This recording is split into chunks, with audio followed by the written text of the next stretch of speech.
Welcome everyone to the Sean Trey Show. I've got a really interesting guest with me today. Now, would you like to tell people who you are and what you do? My name's Jason Mirek. I am a singer-songwriter from Western New York, about 30 miles west of Buffalo. Yeah. Nice. No. Tell me a little bit about your music. What type of genre do you encompass? You know, what type of music do you play? I guess it would be considered kind of a cross Americana folk. The record itself is a bit of a cross reference of a lot of different styles that I'm into. There's a couple more or less country leaning songs, and then some storytelling songs, and then I guess indie folk. I mean, from Nice. what I gather, when people have interviewed me before and they've reviewed the record, I think it's kind of a compliment because I don't easily fit into one specific genre. So I think that's good. But I guess indie folk would be, if I was cornered and had to put If you had myself to in a create a specific box. category, maybe Yeah. that would be it. Yeah. Nice. Well, I want to know about your journey in music. Like, how did you get into music? How did you find your path in music? When I was, to go way back, for some reason Yeah, I was just take it always, back. okay, yeah, I was just always really drawn to music ever since I was a little kid. Any shows that my parents had on, whether it was anything from Hee Haw to reruns of anything that had music on, I was drawn to it. And I think I kind of assumed everybody was into music to the level I was. But as I got a little bit older, I realized that wasn't necessarily true. Then I was lucky enough to have an older brother and sister who both had what I consider, now looking back, really good taste in music. So they had good record collections. Some of the records in my sister's record collection were, just kind of the standards: Beatles, Rolling Stones, Led Zeppelin. My brother was really into Frank Zappa, Pink Floyd, and all the staples of classic rock. Yeah. And then there was so those records were available to me, and as a young guy, I was like really drawn to those. Before I even learned how to play music or had any inclination or any idea that I might be good at it or Yeah. want to get into it. And sometimes I reference my sister's record collection in interviews, and I think that her telling me to never touch her records was one of the best things that ever could have happened to me, because she was 4 years older than me, so that meant when I was 11, she was 16, or 15 and 16, and gone most of the time. So as soon as you're told as a 10 or 11-year-old kid, don't do this, I was like, there must be something good about those records. So Yeah. I would just play them. As soon as she went out, I would sneak in. I would play those albums over and over and over again. It was everything from, we were playing Stevie Wonder songs in the key of life. The Beatles, Abbey Road. She had both the double greatest hits records, the 62 to 66. I don't know if you're familiar with those, but Yeah. and then the 67 to 70. And by the time I was 12 or 13, I'd listen to those like, 100 times.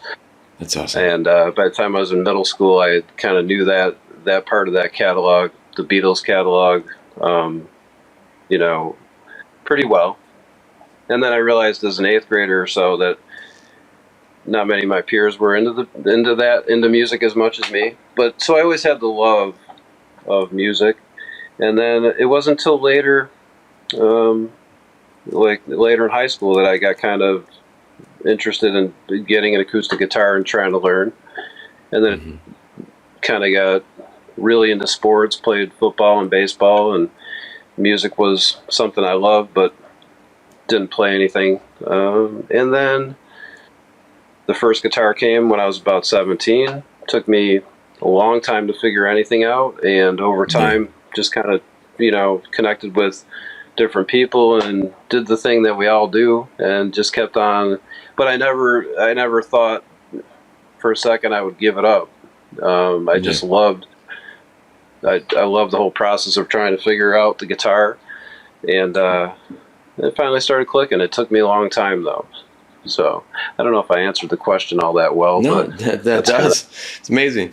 I think that it's interesting to hear how people found their journey in their creative arts. And for a lot of musicians, like there was almost always, when I interview a musician, someone who planted seeds. And it sounds like for you, those seeds were left around the house in the collections of the of your brother and sister. yeah, And yeah, forbidden fruit, it's like, don't touch this music. And it's like, oh man, yeah, yeah, I'm gonna be all into that. yeah, yeah.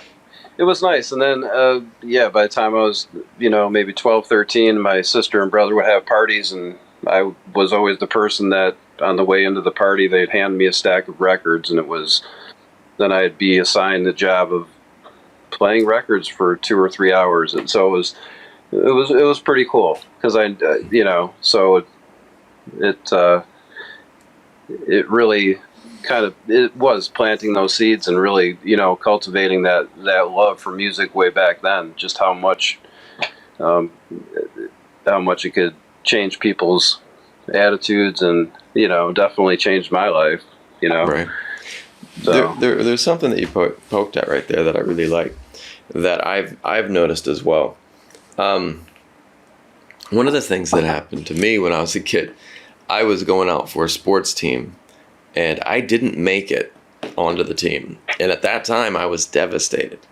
It was absolutely devastating to not be included in this event, in this team that I thought was something super important to me. So I thought was something that was super that all my friends were part of, and I wasn't. So the coach kind of saw I was down and offered to let me be the team videographer. Let me be the okay, guy taping all the events. And so I traveled with the team, went everywhere with the team, and I filmed it. And I did the best I could to make these videos that now looking back, really horrible. Like 90s camcorder, and I'm zooming in and out. yeah, Knowing what I know about video production now, probably would have shot those quite a bit differently. But, I did the best I could. But yeah, I had no idea at the time that that was my first video production gig. It would be something that would be a big part of my life so far, most of my life, and it's a big part of my career, is making videos for people. And so, you don't see it at the time. You don't realize sometimes the impact of that event. But, it sounds like those parties were pretty instrumental in you getting a larger understanding of music when, new records were shared and you were given this task of being the music curator, which to them might have yeah. seemed like busy work, but for you was the real Oh no, I deal. loved it. I Yeah, loved it. Yeah, yeah. that's awesome. Now, when you started learning guitar, did you go straight into music, or was this something that you had to find your journey with over time? It was definitely a long process for me. So over time would be the simple and easiest way to say. Just because it took me so long to learn. Mm, You know, for some of my friends that picked up the guitar, it seemed like it came very natural to them, and for me, it was you know kind of looking at songbooks and trying to learn some of the simplest songs. But it took me quite a while. So I was into it for a couple of years before anything started to fall into place, even to play some simple kind of basic songs. So I really had to stick with it over time. So, and then the writing was always something that was separate. I never had Yeah. enough foundational. Um, I was never, kind of fluid enough on the neck of the guitar to find the melodies that I was hearing, but I always had, lyrics and writing, kind of wrote poetry throughout those years. But it was a long time before I could do kind of make the sounds that I was hearing on the guitar. And then after that, I was able to kind of, grab the lyrics and start to piece together the songs.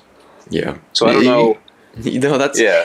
I love that. And there's one thing there I want to unpack and then kind of dive back in with you on that. I get people that come on that are just amazingly gifted musicians. And like, they're like, yes, I got my first saxophone at 4. I played it perfectly by 5. And I'm just like, I love the guitar.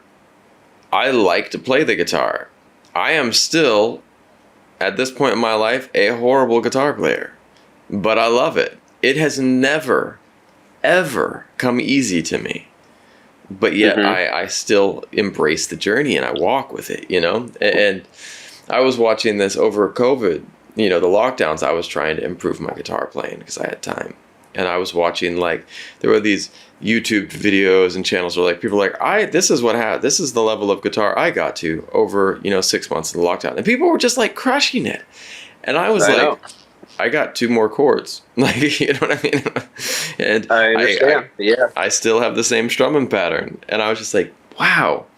And so for me, it's inspiring to hear about someone else who struggled and had to work through it, Well, I think for me too, it was, after I'd been into it for X amount of years, I had to come to grips with the fact that, I was going to have to work at being, a solid rhythm guitar player. I was kind of not going to, be able to play Eruption and Eddie Van Halen or Steve Vai. I'm a fan of those guys, but I realized that wasn't my thing. I had to embrace what I was able to do. And now where I am, I take that it's like a blessing to me because I stopped trying to learn, the tabs for Crazy Train, and instead of being able to play that specific riff, I would sit down and try to write a song from front to, from the beginning to the end.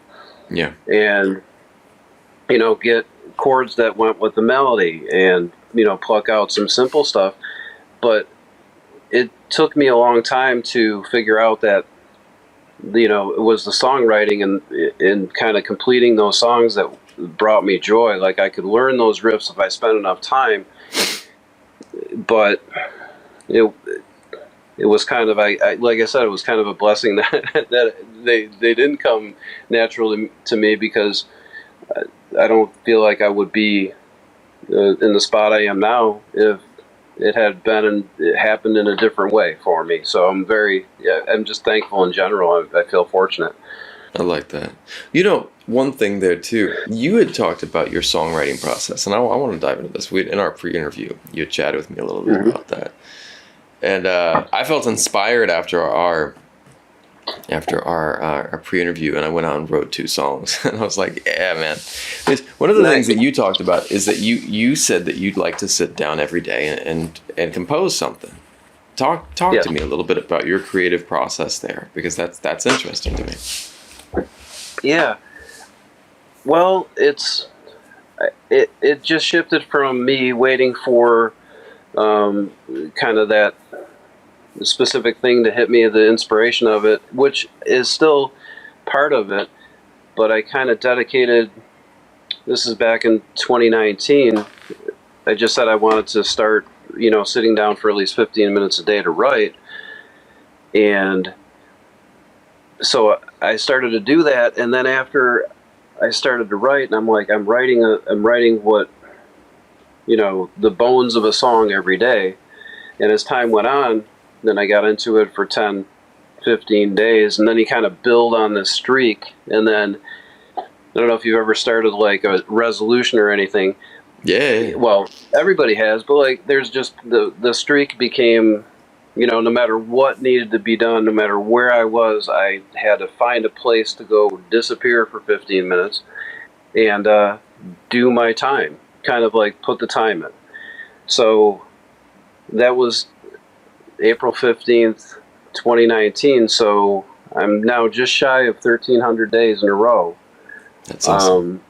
Yeah. So, and there, whether I'm on vacation or camping or, there's always some place I can go for 15 minutes, and it's a minimum of that, but it usually turns into a little bit more. And then sometimes if I have a day off, it could be, then it's fun because it's just the time. Well, it's something I enjoy doing, so the time it can be an hour or two, and I think that committing to kind of just sitting down and doing the work, Yeah. and trying to figure out the craft a little bit better, it's changed my whole entire outlook on things. And now I've kind of got a backlog of ideas and songs that I can refer to. And I don't think I would have ever, because I always wrote, I've got songs from years and years ago, but it's kind of like, it was always kind of, little patches of time where it'd be, maybe this month I wrote 6 or 7 times that month, and then I might not write for a while. Whereas Yeah. this, it's just kind of helpful in, building that type of workflow.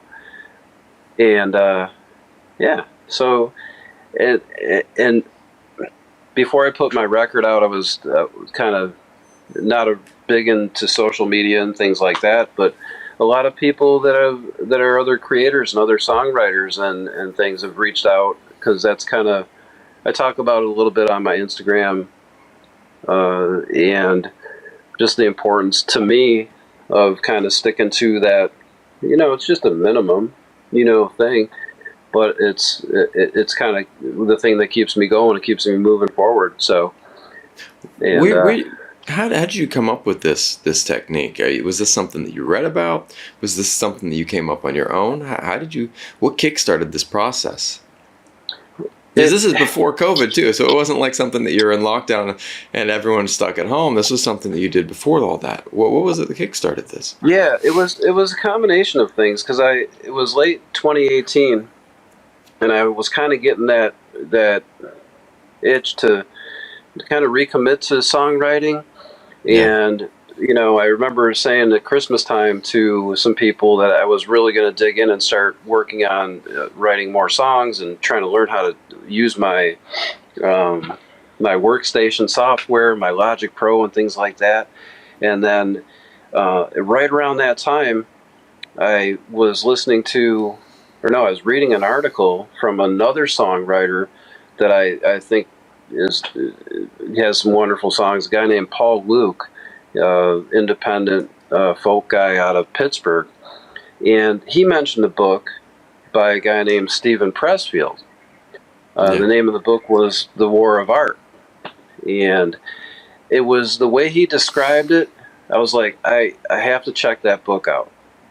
And it was right. It was kind of like the collision of a couple different. I was ready to change my mindset, and then I heard about that book, and I went and got the book, and I knew within 15, 20 pages that it was going to be be a meaningful book for me. Yeah. And so it's called The War of Art. There's actually like 5 books in that series, and I ended up just kind of like, I identified with so much of it. It was, well, Pressfield is a playwright. He's written novels. He's a historical fiction guy, but he wrote these books as like a guy who went through, years and years of rejection, but kept on writing. He talked about, writers that don't write, artists that don't paint,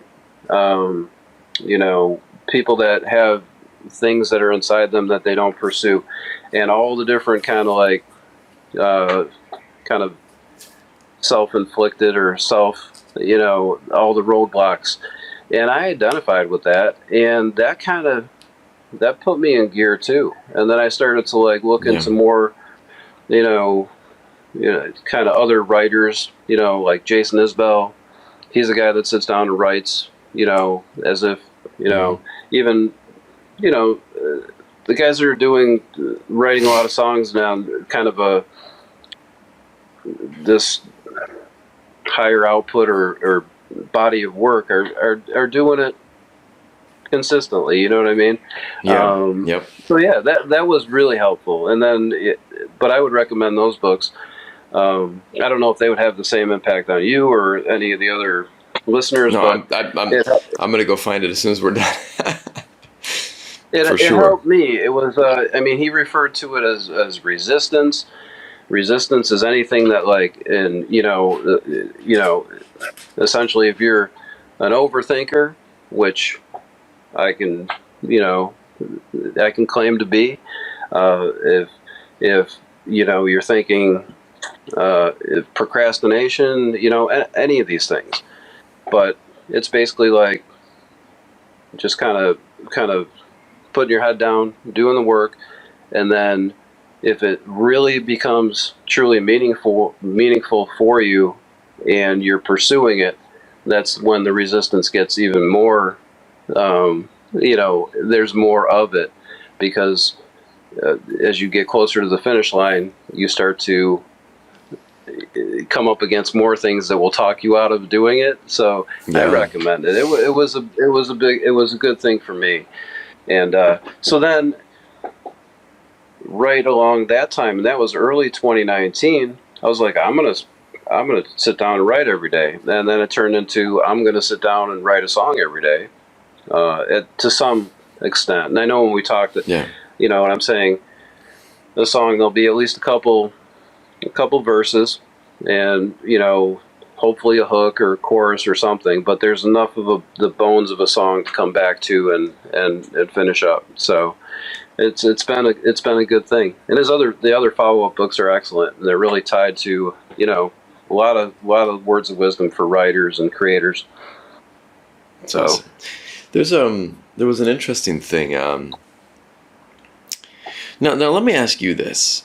You want to talk to me about your new album? Tell me a little bit about this album that you're working on, or your first album. Actually, let's start with your first album.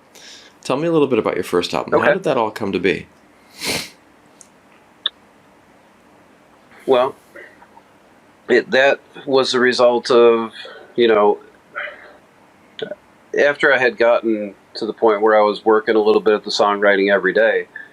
Then I was probably, so April 19, and then probably within a year or so, I knew that I had enough songs, so it was probably 200 days into it, or 100 and some, and I thought, there's a few pieces here and there that I wanted to record, and then contacted a producer.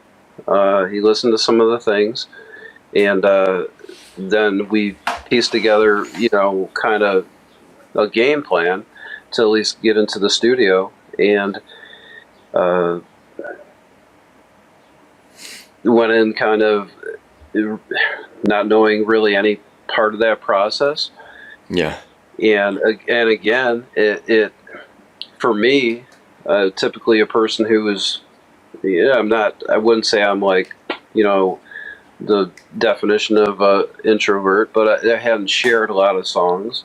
And so Yeah. this, there was encouragement from my family, my daughters, and I sing around the campfire and would play them for my family, and they were all for it. And other friends that had heard the songs, they said, you know, was sharing like basic demos with them. Yeah. So it was a lot of support from them. But for me to do that next step to get into the studio was a uh, huge thing for me to do. And then I went in, and it was a guy that I knew from years and years ago, and he's been producing for a long time, a lot of experience with it, and we started recording, and he big believer in the songs, and we came up with what I think is the record I'm very proud of. It's it's been out since June of 2021, so a year and change, and it's gotten some nice response, some good feedback, and yeah. But as far as the recording process, that was all brand new, and I didn't even. I'm going to be honest with you. I a singer songwriter playing folk songs, usually on my own. I didn't play to a click track ever. Yeah. You know what I mean? So I had everything was a steep learning curve again, but I just kept on pushing into that.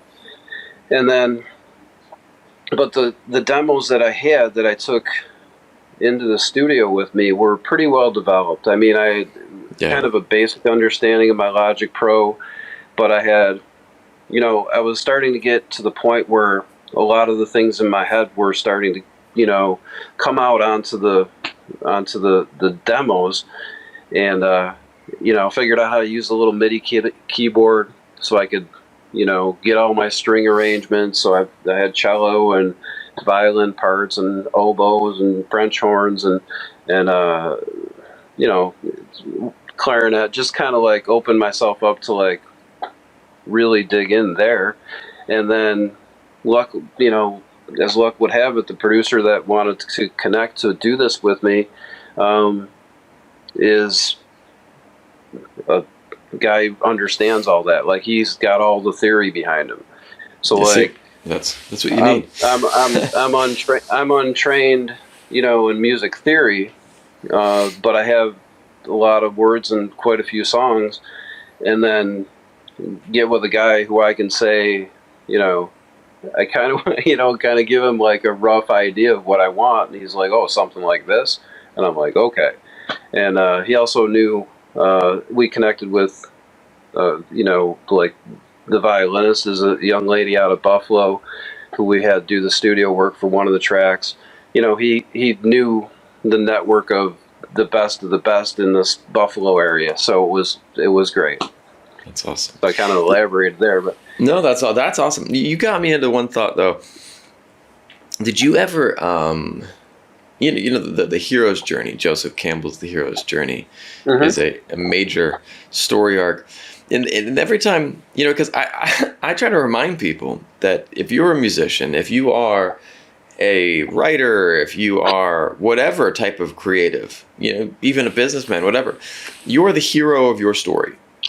And as the hero of your story, heroes cannot do it alone. Part of the hero's journey is finding the great person that comes along, and you have a hero existing in their normal world. You get your Obi-Wan, that really actually was probably kind of a horrible mentor for Luke, because he just grabbed this guy, took him off, and said, go fight this guy. He's actually your dad. I'm not telling you that.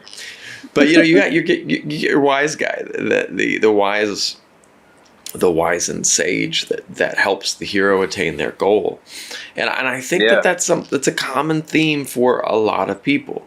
Whether it was an early music teacher, whether it was for me, I know exactly who it was. Two people in my life: Dan Linder and Dr. Andrew Wheat. These two people helped me blow open my horizons. They just showed me a new world. Andrew Wheat through, he was a teacher of writing and literature at my university, and he taught me this absolute love for adolescent literature.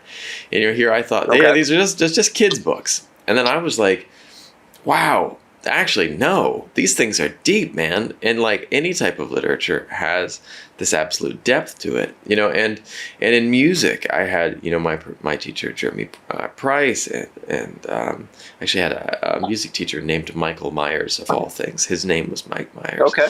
Yeah. But yeah, he didn't think the reference was so funny, but we were all thought it was hilarious. But, here's this, these people that were just so influential, that gave me the knowledge to accomplish goals that I didn't know how to take those steps. And and You remember Kevin Costner's Field of Dreams? If you build it, they will come. You know, it's like that Right. mentor is suddenly the person who's like that person who can come along and give you faith to create your Right. your art, and understanding that, you know, if you create it, there will be people who will enjoy it, you know, but you just have to Right. create it. Yeah. Yeah. And as you were saying that, I stumbled on to Joseph Campbell a little while back, even with the Pressfield books or the Joseph Campbell, you know, it was later that I ran into those things, and it made so much sense to me. And then I actually had a friend of mine who was kind of my accountability person, or one of my accountability people, when I first started saying I was going to do this, because it's good to kind of, like you're saying, it takes a bit of a team. And it's something that he said to me. He said, you know, it was kind of, this may be cliche, I don't know, but, you know, his words were like, even if you had found the Pressfield before the Joseph Campbell, it doesn't necessarily mean that you were ready for that at that time. Yes. So, yes. You know what I mean? It wasn't that, you know, timing is against you. It was maybe that it just, you know, and I'm kind of a big believer in that. I mean, I know some listeners might, you know, have different thoughts on that, but that made so much sense to me. Yeah. So it wasn't like I was, you know, lamenting the fact that if I would have found this 2 years ago or 5 years ago, or how many records could there be? Who knows? It was, but at that point, I was ready to receive it, and it was there. And then, you know, and then the more you pushed into it, the more people crossed my path that were like, you know, wanted to kind of like join in, or, you know, get on board. But it was really that first step of, you know, you're making the phone call or trying to connect or going and playing in front of the people that I, you know, didn't, you know, never thought I'd have the courage to go play the songs for. Right. And doing it, finally doing it. So, pretty cool. And I have to make a mention, and I know I'm kind of really, you were talking about, you know, influential people. The accountability guy, this is kind of strange too, in terms of when I first started recommitting to the music thing. I called a friend that I hadn't seen for years and years. It was when I went to college, and I called him up because I remember he used to write poetry, and I said, you know, I'm going to start this new thing, I'm going to write some songs. He said, you wouldn't believe this, I just enrolled into night classes to get my master's in creative writing. That's awesome. And so he's the same age as me, and he's going through the same kind of, like, you know, wants to push into doing something artistic. So we would, you know, every month I would send him 4 songs, and every month he would send me one chapter or 2 scenes or whatever he could do in terms of production. But it was always making sure that we had something. That was my buddy Chris. I'll make a mention of him. So, and that's huge. You gotta have those people, man. You have to have those people. Mm-hmm. It is so hard to keep the momentum up by yourself. It is really a challenge. Yeah, and a deadline didn't hurt either, because it was like, it would be coming up on the 30th, and I've got to get 4 songs ready to, you know, send off. You know, some were so-so, some were, you know, better than others, but it was still like beating that deadline, you know, and he had to make his chapter happen, you know, so, but it's all pieces of it. Right? It all comes together, you know, and however you put it together, doesn't matter how you put it together, as long as you are putting it together. And there was one thing that you said too that I really wanted to pick up on, like this regret almost. Why didn't this happen earlier? Why didn't I do this earlier? And I run into that constantly. I am always beating myself up for not trying things earlier and sooner. And one of the things, though, I come back to, I'm from wine country. My family lives in the Napa Valley, and my brothers worked in restaurants and everything, and my mom taught at a university up there. And, you know, so being around wine, one of the things that you learn is that sometimes a wine that is young and fresh doesn't taste good. You know, it might have Yeah. been just bottled last year, and it isn't until that wine hits its prime and has aged for a certain number of years that it suddenly becomes this absolutely amazing bottle of vino, you know? Right. Yeah. And so I think that so many of us, I think about if I had have become way more successful earlier in my career, whether it would be in my writing or my film or my music, would have I been able to handle it? Would have I had the right story to tell? Would have I had the right experience that people would come to and go, wow, I identify with this guy. I can get behind what he's talking about. Because maybe I wouldn't have. And maybe my message would have been wrong. Not wrong as in, you know, these absolutes, but just not the message that I really wanted to share at that time. So, you know, I think... And one of the other things, too, is getting rid of this idea that there's an age limit on creativity. Like, forget that, man. Yeah. That's BS. I agree. I think a lot of that comes from the idea of there being a marketability. You know, and for so long, creativity was licensed out, you know, and the idea was record companies or cinemas wanting to have some young hot thing that was marketable. But the reality is that streaming and a lot of the new media has changed that. You know, you don't have to be 21 to make an impact, to create a following, to create something amazing. I like this one band called the Steel Drivers. Do you know the Steel Drivers? Oh yeah, I love them, right? And they're a bunch of older people like me, you know. And I was like, hell yeah, these guys are great, and they're just they're releasing good music, you know. They are, yeah. It's I think thematically, like my first record, if you, you know, I'm hoping that some people kind of jump on and take a look, but thematically, I didn't set out to write a theme record, but a lot of pretty much the whole record is based on what you're saying. I mean, there's a song called "Can't Be Too Late," Nice. And that was, you know, lyrically based on the fact that the only way it can be too late is if you don't ever do anything. You know, if whatever age you are, if today's the day you start, then it's not too late. Hell yeah. You know what I mean? So, yeah. You know, and there's another, the title track is called "Another New Beginning," and as cliche as that might be, it is kind of like you know, this idea that you can will a rebirth into happening. You have to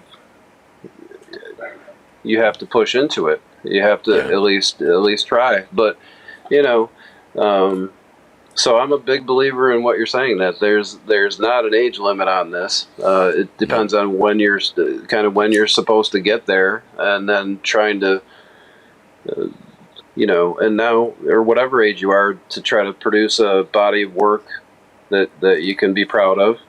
And, you know, for me, it was, you know, the kind of sitting down to write every day. And I had a good friend of mine, when I finally put that record out, he said, you know, "Are you worried you're not going to have something to follow up with this record with?" And I said, you know, the way I'm wired, I would have never put the first one out if I didn't know the second one was already written. You know what I mean? I couldn't have done that.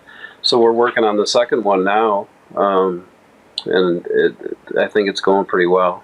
That's awesome. But that was kind of a tangent. But I liked what you said. I do. I really believe that.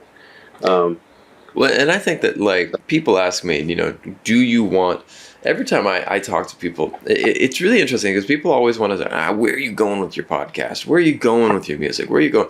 Do you want to be this? Do you want to be famous? And I'm like, at the end of the day, I don't care where it goes. I want to make a dent in this grand old universe of ours. I want to make a dent so that when I take my final breath, there will be an imprint that I have left. And that might be on 2 people.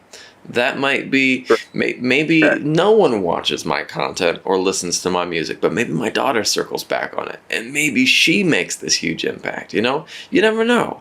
You never know who you're going to touch. But yet, at the same time, if you don't act, you won't touch anyone. Right. And and you never know. But yeah, I agree with what you're saying. And my daughters are.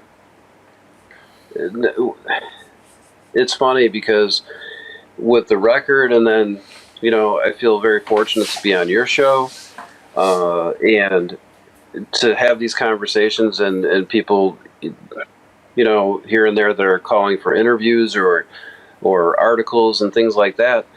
And it's funny because my daughters are grown up now. They're out of the house, and I'll get a call and it'll be like, "You never told me you listened to those records." Right. And I said, well, some things that hadn't come up in these interviews, and then after the fact, I'm like, so these things are working in a way that is kind of special too, because some of the things that I'm trying to like dig around to, I wouldn't claim to be good at these interviews. I ramble too much, and I'm overly critical of them after I'm done. But in certain cases, there's things that you kind of, you find as you're answering that you maybe never did share with somebody that was special to you. Or when you put a song out, and maybe that doesn't hit home with everybody, but that's something I want to leave behind that I wanted to be able to say, but never could figure out a way to say it. So therefore, it goes back to what you're saying. When your daughter listens to a song you wrote, and it doesn't have 1 million Spotify, streams, but when she listens to it, she's like, you know what? I knew he was trying to say that. Yeah. I knew it. That's exactly. That's cool. And that was one of the reasons I started this podcast. I forget that at times because I was starting to get more views and listens and downloads, and I was like, I need to figure out how to make this successful. But suddenly, just talking today, I remember that I started this to have a record for my daughter to watch someday. That was one of the reasons. I wanted her to be able to share wisdom and find people that could inspire her. And if that is the goal of it, man, I just need to remember to embrace that. So thank you for helping me remember today. I've listened to your podcast, a bunch of them, in your YouTube stuff, and I feel like, and I told you this in the pre-interview, like I'm happy to be on the show. I feel like we, there's a push for positivity, and there's a, kind of the whole vibe of the show is it hits home with me. So I enjoy it. And I'm sure a lot of other people do too. So I'm glad to be on the show because I dig the vibe. I dig the message. Well, we need to get that out there, man. We need to get people out there who are willing to make, and this is one of the things that I think that people have forgotten. We live in a beautiful world, and and each of the countries of this world has beauty in it as well. And certainly we all have our disagreements, but at the end of the day, people are really amazing. We just have to remember that. Right. Yeah. Now, I want to ask you this. If you had, if you could tell young songwriters one secret for writing an awesome song, I'm not saying hit song because that's not important, an awesome song, a powerful song, what would you tell people? Or what would you tell yourself? Forget about other people. What would you tell yourself if you could tell a younger version of you some advice for songwriting? What would it be?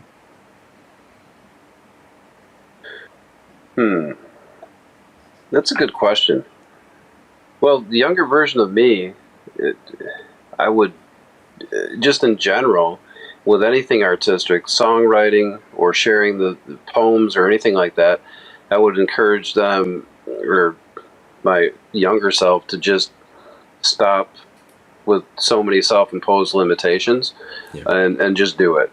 You know what I mean? Now there's, no groundbreaking, but wisdom there, I guess, except for you get into the idea that what you have couldn't be in any way unique. But if you're writing and you're doing things and you're creating things, whether it's, if you love it, share it. Just get it out there. And again, I wasn't very good at that earlier. I'm trying to, at this point, you know, backtracking, making up for some lost time, and I'm really enjoying it. And so that would be that. And as far as the songwriting thing, I mean, it's my thing can't be your thing. Everybody's thing is different. What's worked for what would be my advice is to just find, look into it. Dig into some of the processes of the people that you respect. If I listen to an interview with Jason Isbell, because I think he's a brilliant songwriter, there's things that he does that I couldn't do, but there's at least a few things I can pick up from him. And he's a guy that, and I think then beyond that, it would be the consistency thing. Just be consistent with it, and don't expect every song to be good. And, if I'm on day 1300, I can say honestly that I don't know how many are not too good. But like the consistency over time, if the song isn't the one that you think is ready or good, you need to write through those. You've got to write the chapters that you're never going to use to get to the one that you're going to really love. Yeah. And I needed to learn that the hard way. I needed to learn that, you'd have to write some pretty bad stuff to get to something that you really like, left your office saying, I think it finally happened. Like, I wrote a good hook, or I wrote a good verse. Like, my goodness, or I had an off rhyme instead of a, something that was kind of cool. But it takes a long time. So that would be, but other people might just go kind of here and there with the writing, and it might work great. So like I said, everybody's different, but that would be my advice to the younger me, which is just to do a little every day and see if you can build on it. But again, long rambling answer there. Sorry about that. That was awesome. That was awesome, man. Well, brother, I appreciate your time tonight. Tonight for you, this morning for me, and I just want to say, super excited. Now, where can people go to find your music? And okay. I'm on, and I've actually got. Well, the record looks like this, which I have to say, and I didn't mention that my day job, I'm a school teacher. One of my former students actually did the design for the artwork on this, which I think is cool. But that's Best Way to Be Free, and it's on all the streaming, platforms. So. I would love for any feedback or anybody who wanted to reach out, or just spin it and let me know what you think, or just hopefully, give it a listen. And, that's distributed and out there. And the next record hopefully will be, I think we're going to release 4 or 5 singles, starting in January. So I'm hoping if all the post-production stuff falls into place, we can start to look into the first part of this next year to start releasing that one. And then probably release the full record by June of next year. But soon with that. But you're in the business, so you know how sometimes that it's like the iceberg analogy. Right. There's a lot of things that have to happen. So yeah.